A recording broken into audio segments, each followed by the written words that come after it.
Hello there, nature lovers. Bob Ellis here with another episode of Notes from the Field.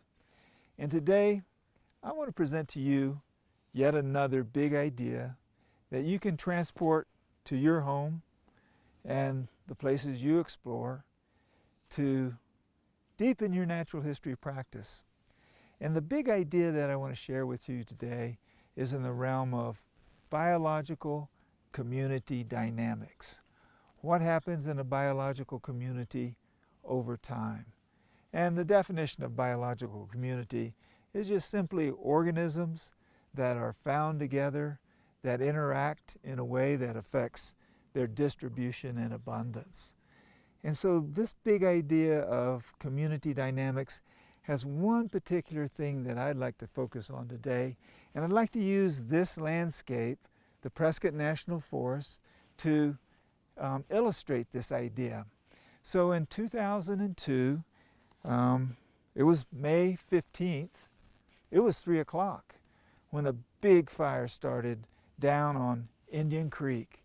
And the fire just blew up. Conditions were perfect for a big fire. There was powerful winds blowing out of the southwest, and that fire raged through the Petron montane conifer forest, or you might know that as the Ponderosa Pine forest. And where we are standing here today was a Ponderosa Pine forest. And that area of community dynamics that I want to focus on today is an idea called succession.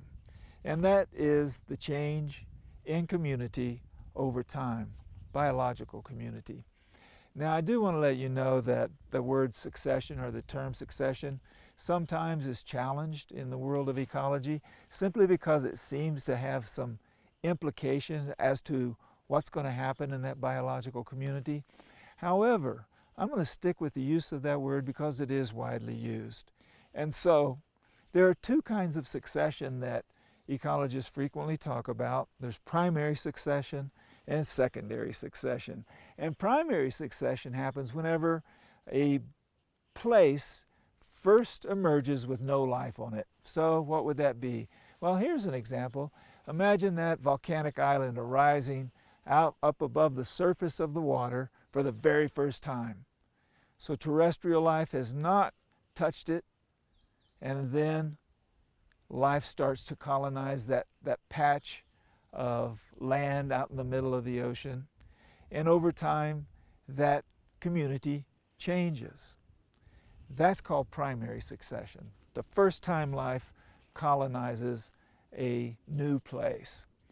Secondary succession happens whenever that life that has colonized and exists in a certain location, whether terrestrial, marine, you name it. This cuts across, once again, all biological communities, this idea. There comes a time that that community gets disturbed. A disturbance will change the structure, composition, function of that biological community. And so it might be interesting to do a little bit of a walk around to see what this looks like, what a Ponderosa Pine forest looks like how many years is that? Gosh, it's almost 20 years now.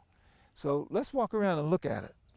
And what we're going to see is a dominant kind of feature, especially from a structural perspective, meaning it gives a shape to that biological community, is an assemblage of oaks. And most of these oaks are oaks that come to us from the northern part of Mexico. And so you're looking at Mexican oaks for the most part out here, Quercus emeryii. That's this one. Here's another Mexican oak. Quercus arizonica or Quercus gracia. We'd have to dig into its genetics to be certain about that. And so there's other oaks here as well. Quercus turbinella, the shrub live oak, is another oak that is a part of this understory. So really, whenever the Ponderosa Pine forest is removed or this biological community is disturbed, what is revealed is an oak forest. And this oak forest will persist, and later, if the ponderosas come back, provided that the conditions are the same as they were in the past, these oaks are going to be outcompeted. And so the dominant vegetation in this landscape would probably be the forest that was removed, that big Ponderosa pine forest. It would be interesting to go into that forest and see what it looks like now. All right, we made a little trip over to a part of the forest that didn't burn in 2002 during that Indian Creek fire. And what a difference there is here compared to the place where the fire burned. What are some of the things that I notice? Well, I noticed that there are not nearly as many species down here as we saw up there. And I also noticed that the understory is not nearly as tall or as much vertical stratification down here as we saw up there in the burned area. And so what happens is that the dominant vegetation takes root, and in this case, in the Ponderosa pine forest, is ponderosa trees, and it outcompetes all the other plants around it. In other words, it gets up and above and takes the sunlight and the other plants, metaphorical space in the sun or place in the sun. So these understory plants kind of percolate, maintain a basic kind of survival. They might not be reproducing, they just might be surviving. And then whenever a fire comes through, it might wipe out all the vegetation here, a stand replacing fire that removes all the trees. But many of these plants are crown sprouters.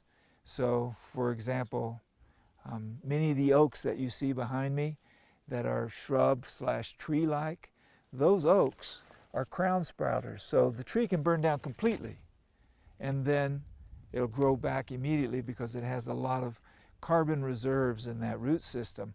Ponderosa pine cannot do that.